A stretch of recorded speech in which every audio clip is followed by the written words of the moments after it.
Welcome to the History Maps podcast. When you look at a modern map, there is this expectation of precision. Right, yeah. A desire for clarity. Exactly. You see a solid, thick line separating one country from another, and it projects this intense aura of permanence. We like things to be visible, to be neatly categorized. You look at a map of Southeast Asia today, you see the borders of modern-day Vietnam, and the assumption is that those lines enclose a continuous, unbroken narrative of a single people stretching back thousands of years. Which is, a very common misconception. We project our modern desire for solid borders and clean narratives backward onto populations that had, frankly, completely different priorities. Right. The reality on the ground was a constant, fluid struggle for survival and control. It's a political landscape that is incredibly murky. You're looking at a space where power wasn't defined by lines on a map, but by the reach of a warlord's influence. Oh, the fertility of a river delta. Exactly, the agricultural base, and the ability to mobilize resources. So today, we are taking a deep dive into our Southeast Asian history series, focusing specifically on the Kingdom of Dai Viet. We're going to thoroughly unpack the early history and development of this state, spanning from the 10th century all the way to 1804. It's a massive timeline. It really is.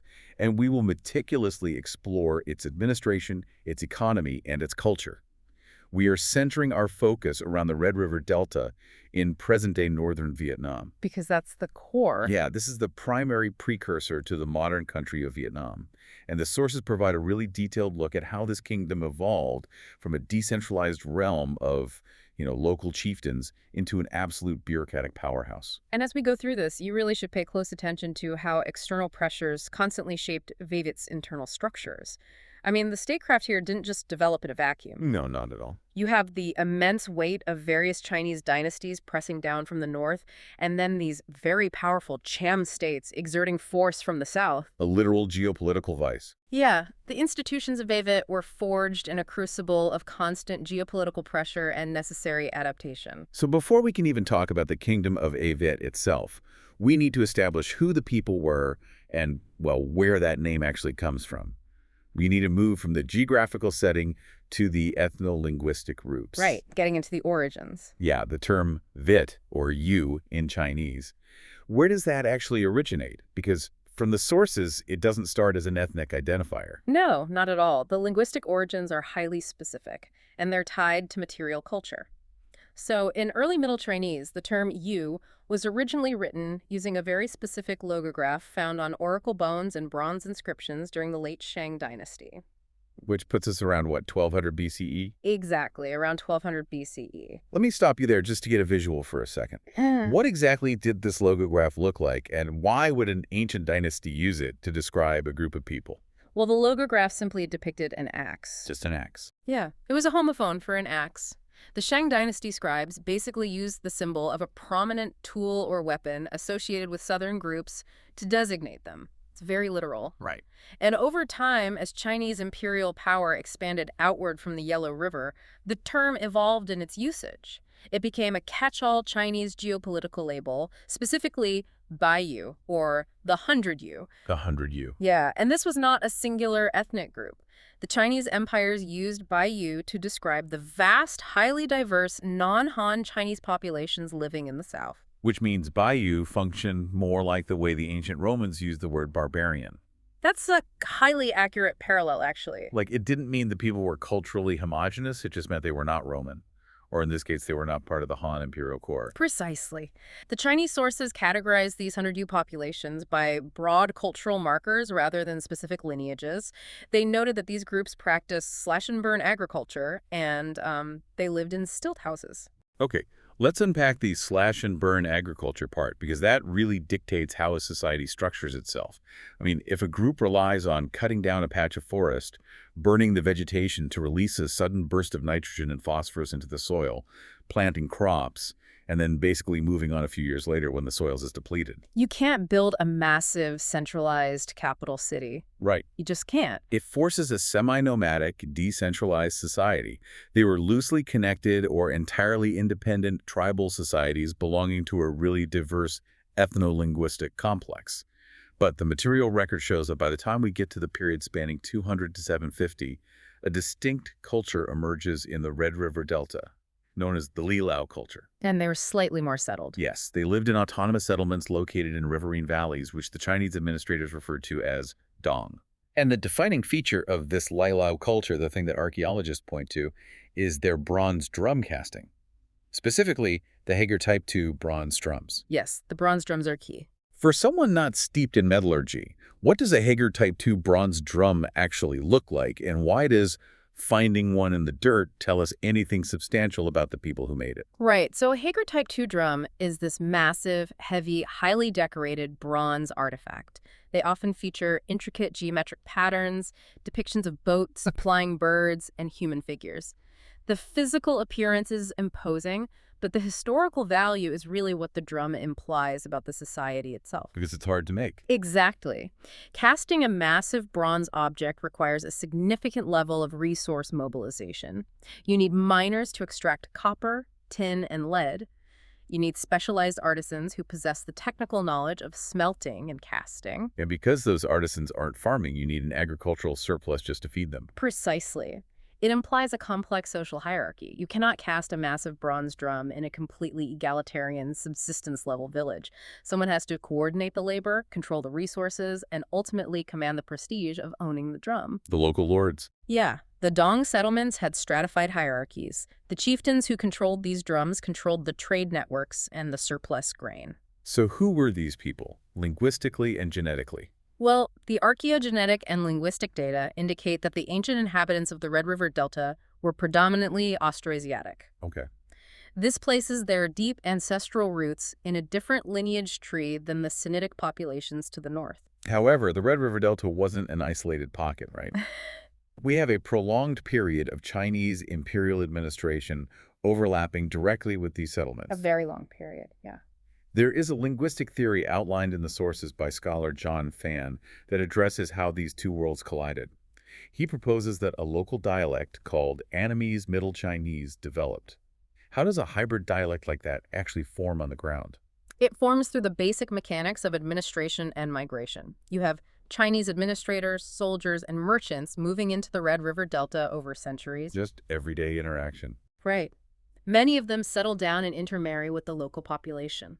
Their descendants grow up in a bilingual environment, so they speak a version of Middle Chinese heavily influenced by local phonetics and grammar. Oh, I see. Fan argues that by the 9th century, this Annamese Middle Chinese was essentially absorbed into the coexisting Proto-Vietnamese languages. So the languages literally merged. Yeah. The elite language of the administrators merged with the language of the Delta, creating the foundation for what would eventually become the modern Vietnamese language. This linguistic reality clashes heavily with a major historiographical debate we need to cover.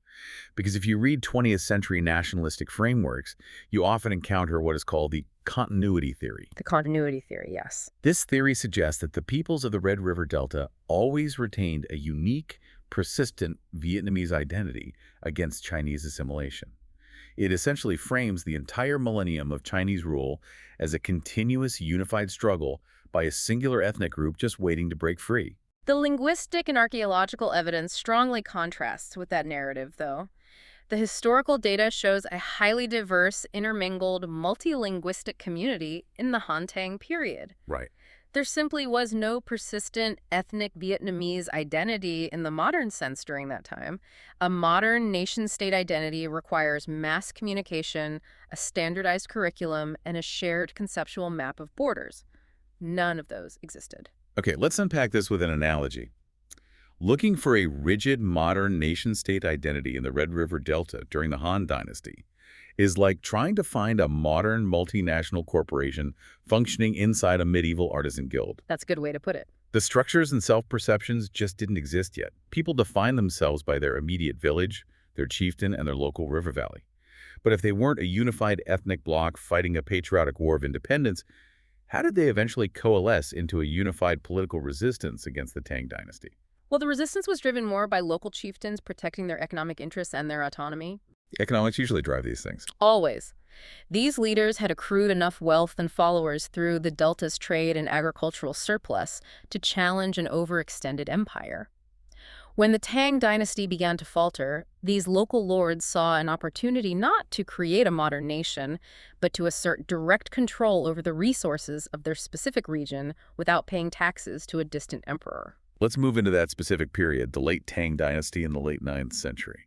The Tang grip on the southern frontiers is clearly slipping.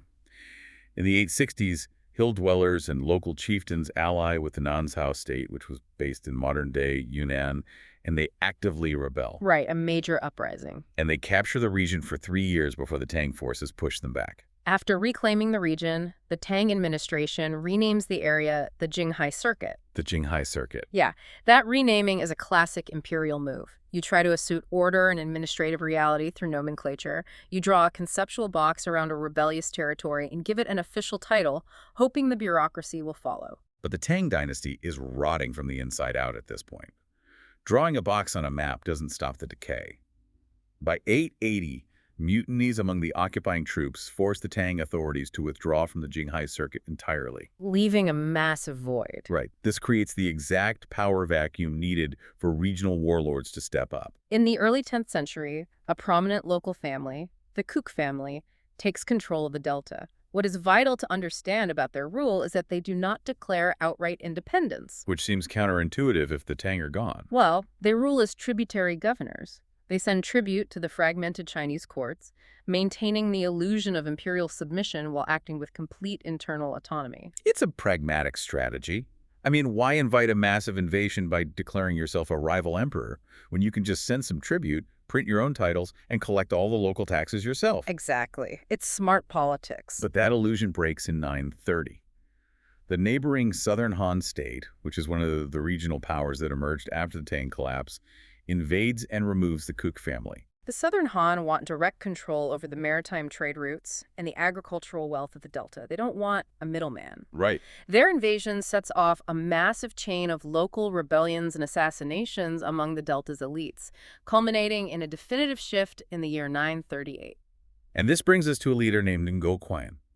He marches north, intercepts a Southern Han invasion fleet on the Bakshang River, and completely defeats them.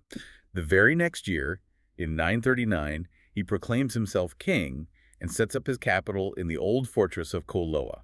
The Battle of the Bakshang River is a critical pivot. By taking the title of king, Ngo Quan formally rejects the tributary governor status. He's making a statement. He is claiming absolute sovereign legitimacy. However, we must be careful not to overstate his actual power.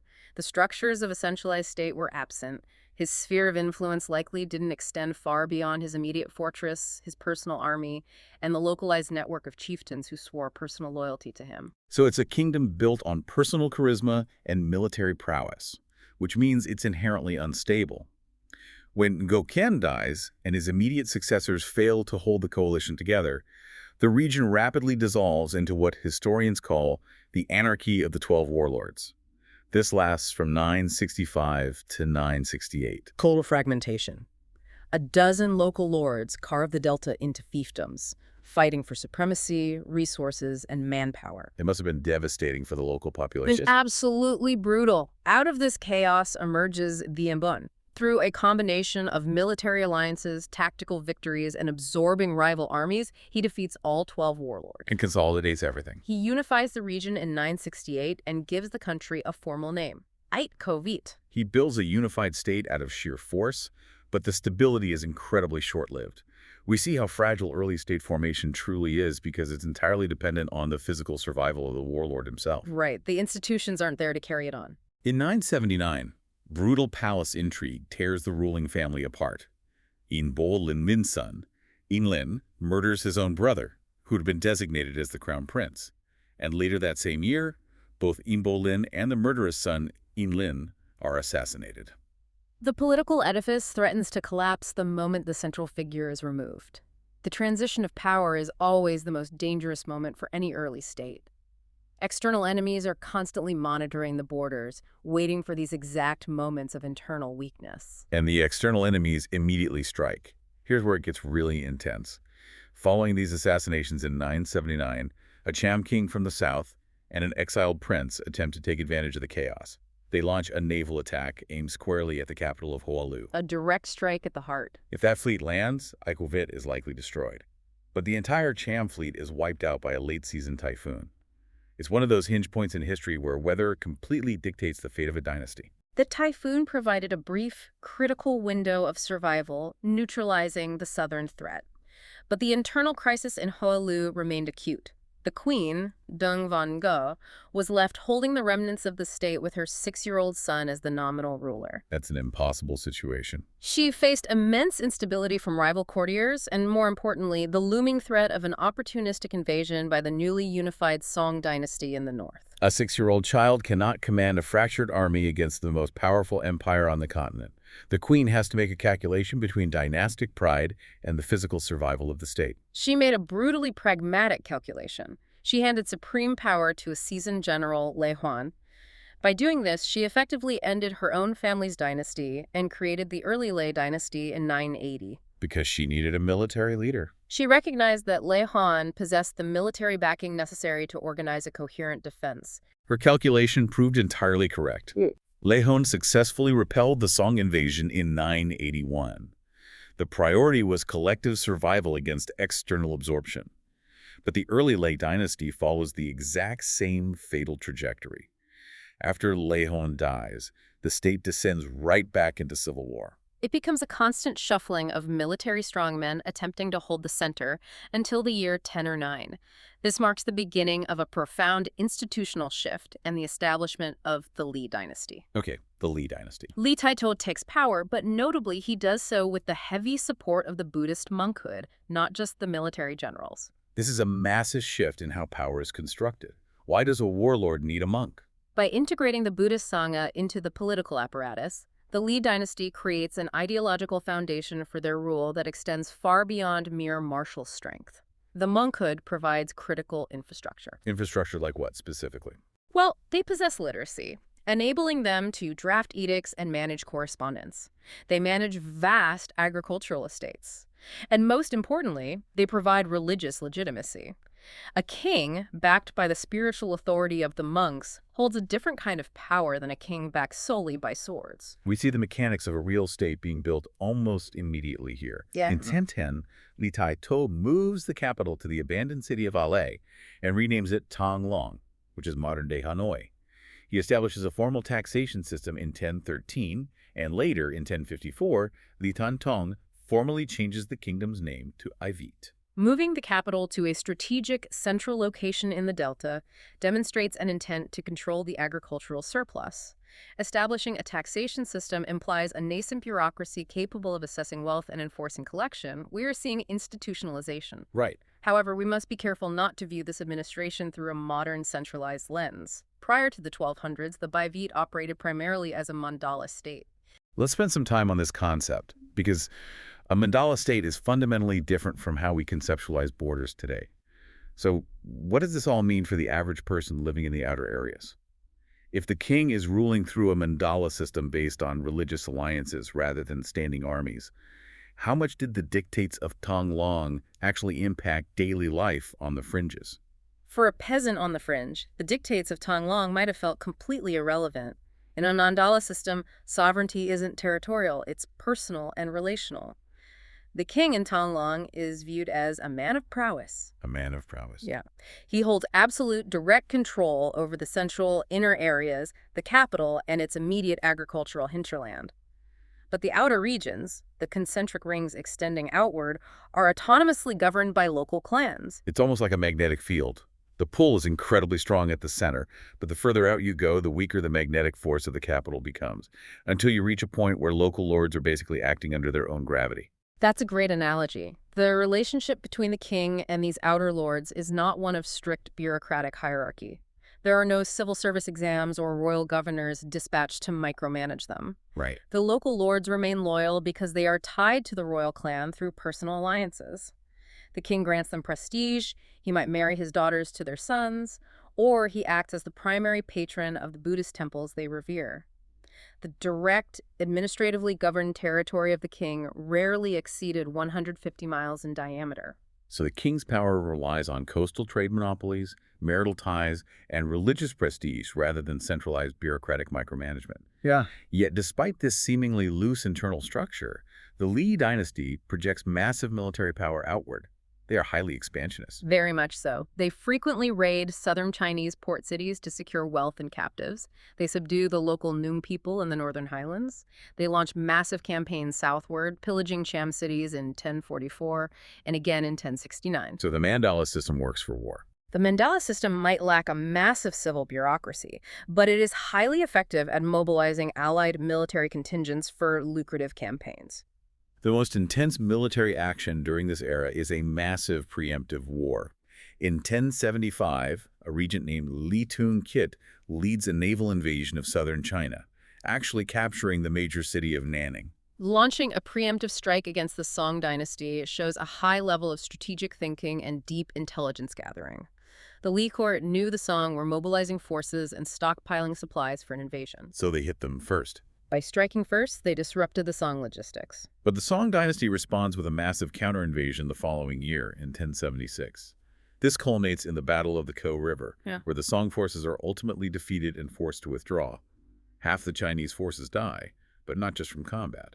Disease plays a massive role. The Battle of the Ko River underscores the logistical nightmare of invading the Red River Delta. The environment is the primary defender.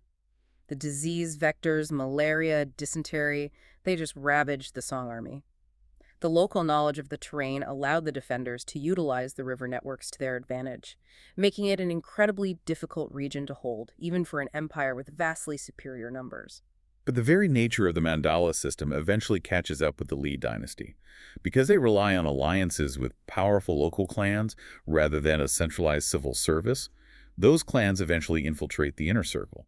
By the early 13th century, outsider aristocratic clans are essentially running the royal family. The magnetic center has lost its pull. The infiltration sets the stage for a new ruling family to take over, and they do it in a highly methodical, bloodless manner. The transition from the Li to the Trun dynasty is basically a masterclass in political engineering. How so? In 1225, a powerful court figure named Trun Tu orchestrates a marriage. He marries his 8-year-old nephew, Trun Khan, to the reigning Li Empress, who is also a child. Through this marriage, supreme power is legally and peacefully transferred to the Trun dynasty. And because the Trun family just watched a dynasty lose power through external marriage, they immediately set up internal policies to ensure no other clan can do the exact same thing to them. They institute strict consanguine marriage. They force members of the royal family to marry their cousins or half-siblings. By forcing consanguine marriage, they entirely prevent maternal clans from gaining footholds in the court. The queen's family is always the king's family. It isolates the royal bloodline from the rest of the aristocracy. They also institute the retired king system. How does this actually function day to day?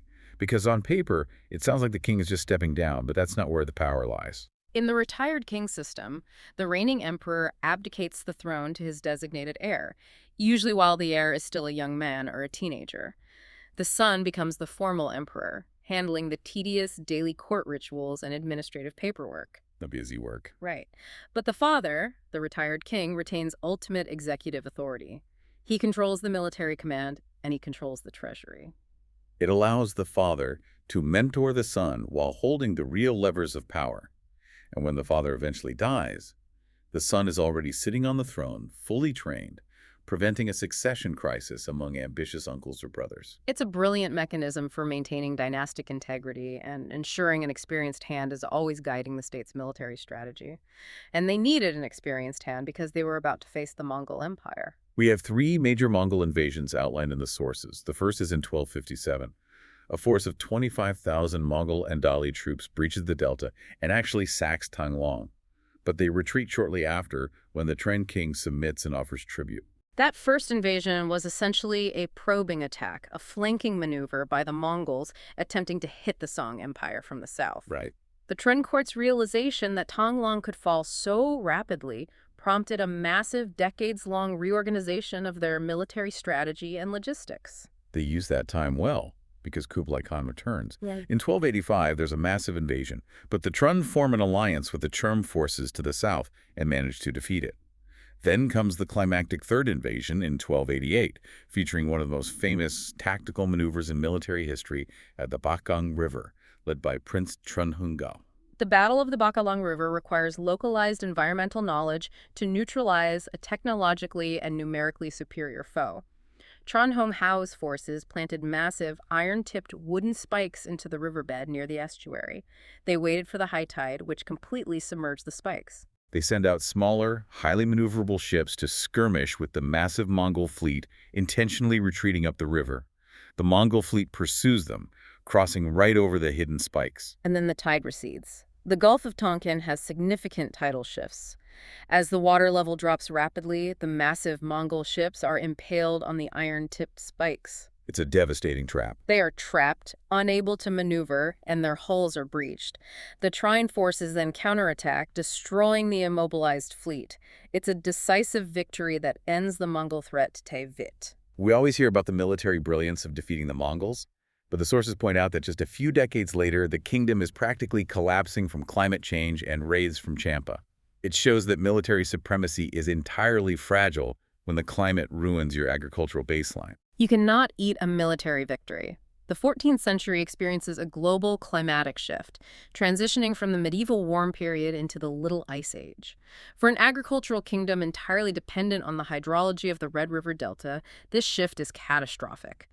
The region suffers from severe, prolonged droughts, followed by violent, erratic flooding. The intricate dike systems, which require constant maintenance and predictable water levels, are overwhelmed. When the dikes break, the rice crop fails. When the rice crop fails, you have widespread famine, and famine breeds plague and rebellion. The ecological crisis guts the royal authority. The Trane dynasty can no longer feed its armies or provide the basic agricultural security expected of the sovereign. The state apparatus fractures, empowering massive peasant rebellions. And the Cham kingdom to the south recognizes this profound weakness. A Cham king named Po Ben Assur takes full advantage of the collapsing state. Between 1371 and 1383, he repeatedly invades and ransacks Tanglong. The capital is looted 4 separate times. 4 times. The Drone dynasty is completely powerless to stop him. It only ends when Po Ben Assur is killed in battle in 1390. And what's notable is that he was actually killed by a firearm, which is a huge technological leap for this era. The introduction of firearms fundamentally alters the lethality and tactics of these regional conflicts. But the fact that a neighboring king could march into the capital 4 times shows how thoroughly the Trend dynasty's power had evaporated. The mandate of heaven had been lost to the climate and the resulting economic collapse. The state was broken, and it required total restructuring. That restructuring begins violently. In 1400, a powerful minister named Ho Kui Li usurps the throne, officially ending the Trend dynasty. He renames the state Iango, and he implements radical, desperate reforms to force the economy back into function. He actually introduces paper money. Introducing fiat currency, paper money, in a medieval agrarian economy is a drastic measure. Paper money requires a massive amount of state trust to function. People have to believe the paper is worth the grain it represents. Right. Ho Kui Lai was attempting to centralize economic control, forcing the wealthy aristocrats to hand over their silver and copper in exchange for state-issued paper, thereby stripping power away from the old noble families. But usurping the throne and overhauling the economy provides the perfect pretext for external intervention. The Ming dynasty in China is watching. In 1406, they invade with an overwhelming force of 215,000 troops. Their stated justification is to restore the overthrown Trend dynasty, but the reality is imperial expansion. This initiates a brutal 20-year colonial occupation. The Ming occupation was not merely a military garrison, it was a comprehensive project of cultural erasure and assimilation. They systematically destroyed the Buddhist sanctuaries, they confiscated local literature and archives. Let's think about the psychological impact of that. If you destroy the Buddhist networks, you aren't just destroying a religion, you're destroying the infrastructure of the old mandala system. The monks were the administrators, the diplomats, the land managers. The Ming are ripping out the nervous system of the society. And they replace it with Neo-Confucian re-education. They forced the local scholars to adopt Chinese administrative practices, dress, and ideological frameworks. They are attempting to hardwire a Chinese imperial mindset into the local elite, fundamentally altering how the society views authority and governance. The resistance to this occupation is led by a man named Lei Li, who comes from a wealthy peasant background. His Lam Sun uprising relies on extensive guerrilla warfare and lasts from 1418 to 1427. He eventually exhausts the Ming forces, expels them, and establishes the later Lei dynasty. But the true transformation of the state happens a few decades later, under Emperor Lei Tong. Lei Tong is arguably the most consequential architect of statecraft in this history. He looks at the wreckage of the old mandala system, he examines the trauma of the 20-year Ming occupation, and he makes a decisive choice. He utilizes the exact bureaucratic blueprint introduced by the Ming to centralize his own absolute power. It's a massive structural shift. Lei Tong abandons the loose network of personal alliances. He divides the realm into 12 highly organized provinces. He sets up 6 centralized ministries in the capital. He employs a vast network of 5,300 officials. He publishes a comprehensive legal code, the Lei Code, in 1462. It's a complete overhaul. Yeah, the shift from the Trun dynasty to Lei Tong is like a company completely restructuring from a family-run business based on handshakes and marriages into a massive, heavily regulated corporation with strict HR departments, performance reviews, and compliance codes. That's spot on. He replaces personal loyalty with institutional obligation. To populate this massive new bureaucracy, he marginalizes the old Buddhist aristocratic military families. Instead, he elevates a new class of scholar literati. Selected through exams, right? Exactly. These officials were selected not by noble bloodline, but through rigorous civil service examinations based entirely on the Neo-Confucian models he adopted. It created a merit-based administrative machine dependent entirely on the emperor's favor. The social hierarchy becomes rigidly defined and highly stratified. You have the emperor at the top, followed by the crown prince, ordinary princes, duke, marquis, count, viscount, and baron. But to feed a massive bureaucracy of over 5,000 officials, plus a standing army, Dai Viet needed a massive economic engine, and that engine was built on dirt, not the sea. Dai Viet was fundamentally an agricultural kingdom. The wealth of the state, the ability to pay officials and feed soldiers, came directly from the rice fields of the Red River Delta. To maintain this immense productivity, the state had to organize and maintain massive hydraulic projects. The dike systems. The complex dike systems required constant labor to control the river's flooding and ensure consistent harvests. The bureaucracy's primary daily function was agricultural management and labor mobilization. Which explains a fascinating, almost paradoxical policy choice. Lei Tong deliberately discouraged commerce. He actively prioritized self-sufficient agriculture over trade. Yet we know that ceramic exports from Dai Viet flourished globally in the 15th century.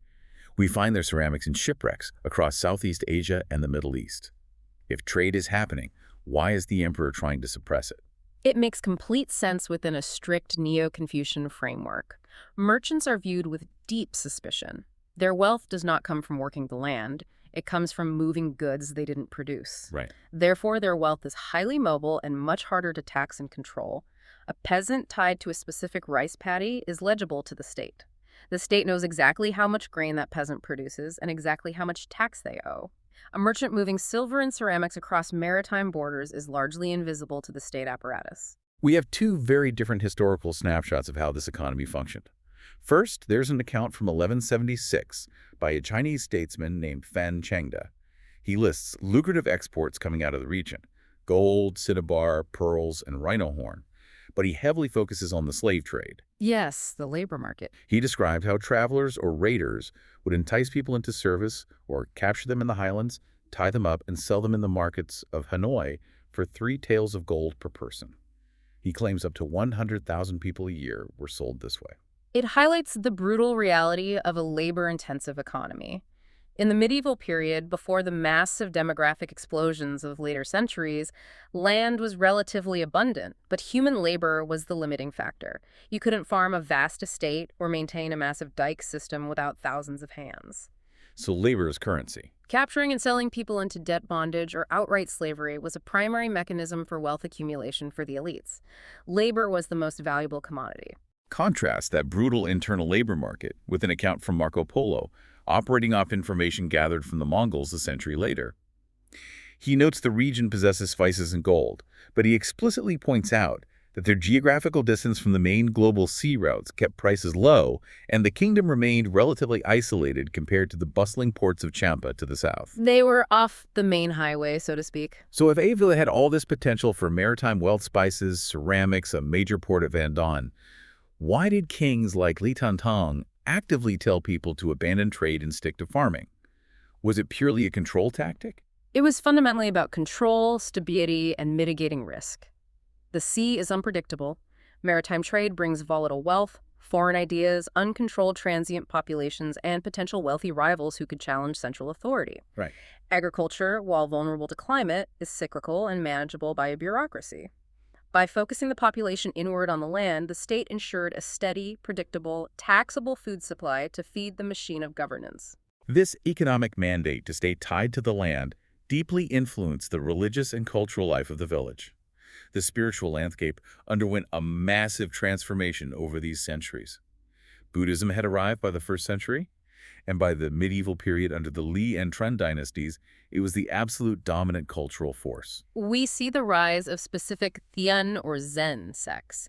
For instance, Emperor Tren Nantong abdicated his throne and established the Truk Lum sect in 1293, physically retreating to a mountain monastery. During these eras, the royal family donated massive tracts of prime farmland directly to the Buddhist sanghas. They were wealthy institutions. The temples were not just spiritual centers, they were massive economic estates. But the religion of the medieval era wasn't just strict Orthodox Buddhism. It was a massive syncretic blend. The spiritual landscape combined Mahayana Buddhism, Hinduism, and indigenous local deities. You have altars featuring statues of the Hindu gods Indra and Brahma, situated right alongside Buddhist figures, and temples dedicated to the Cham goddess Lady Ponagar.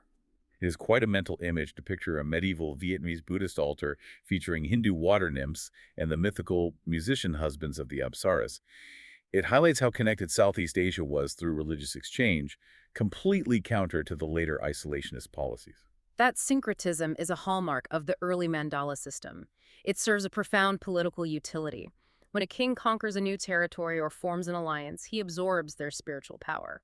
By placing Hindu and Cham deities on a state-sponsored Buddhist altar, the king is claiming spiritual sovereignty over all those traditions. He's integrating the cosmic order of his neighbors into his own realm. But this vibrant, syncretic Buddhist culture suffers a sharp, deliberate decline in the 15th century. The Ming anti-Buddhist agenda did the initial damage, but Lei Tong's aggressive promotion of Neo-Confucianism accelerates the shift.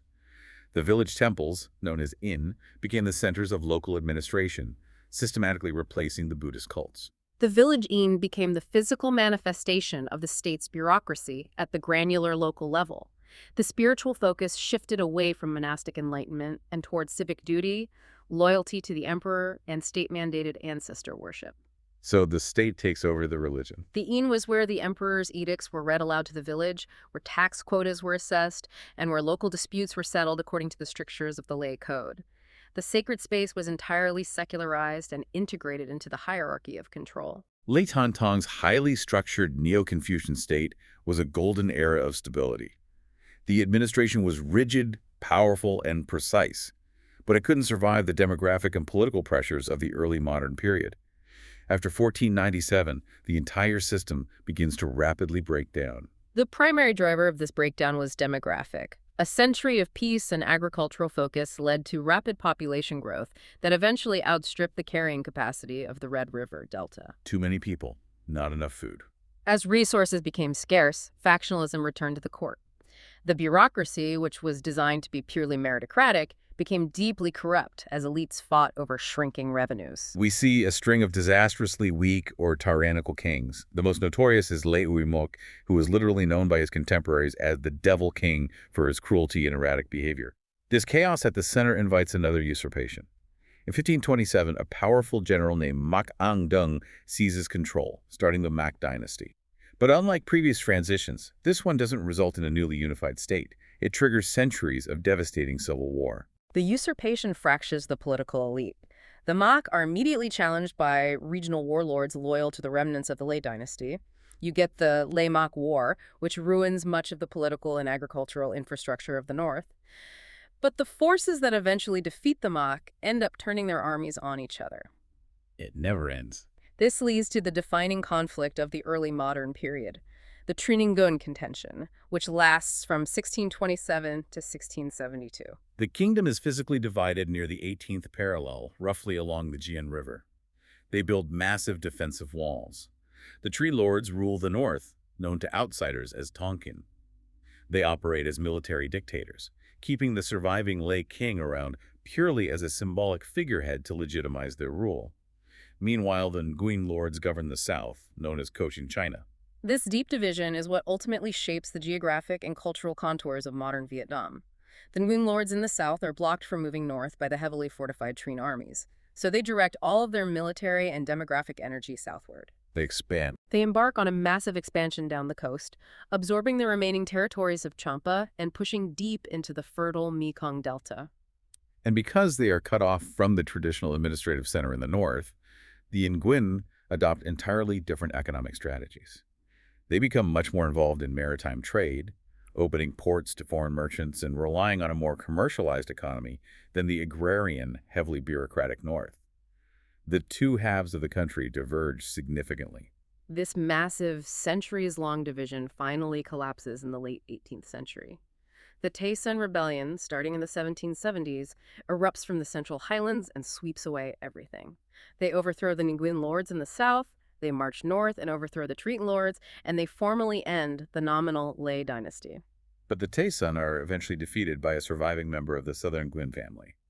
Nguyen An returns from exile, utilizes foreign military advisors, defeats the Tay Son forces, unifies the entire realm from the northern border down to the Gulf of Thailand, and in 1804, formally changes the name of the country to Vietnam. And significantly, he establishes his new capital in the center of the country, at Hue. He does this to physically and administratively balance the two historically divergent halves of this newly elongated empire, trying to stitch together the agrarian north and the commercialized south. It's an incredible journey. We started with a logograph carved on a bronze axe representing diverse tribal groups, and ended with a unified early modern state spanning a massive coastline. When we look at a map with solid borders today, we often assume a continuous, unbroken narrative of a single people. But Dai Viet shows us that a nation's identity is forged through centuries of fragmented warlords, syncretic gods, climate disasters, and borrowed bureaucracies. The labels we use today are just the top layer of a very deep, very complicated historical soil. The borders suggest permanence, but the history proves that survival required constant, radical adaptation to the environment, the economy, and the relentless pressure of neighboring powers. It really makes you reconsider what a line on a map actually represents. Thank you for listening. History Maps. Learn history visually.